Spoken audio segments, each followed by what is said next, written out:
خټک ته څنګه چېرته خلک چې وایي زما کشر ورور کامران خټک د نایب برهوت بارخیلو ناظم او موږ د احد خان د ګروپ ملګري یو.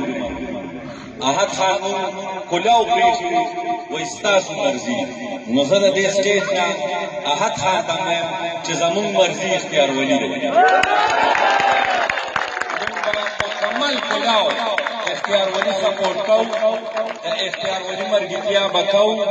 اختیارولي ته زه دلته نه ویم او مخالفینو ته م ویم وایو های سکول نمبر 2 نایب برهوت بارخیل پرویز خټک تم راشه مانه وګټه.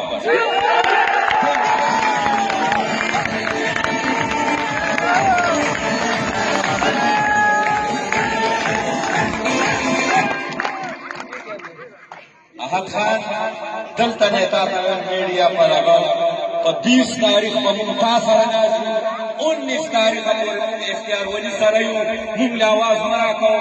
بس دا پارټۍ اوس دا ریل روان شو، انشاءالله ګټه به ورکوو، بیا به موږ تا سره ناست یو.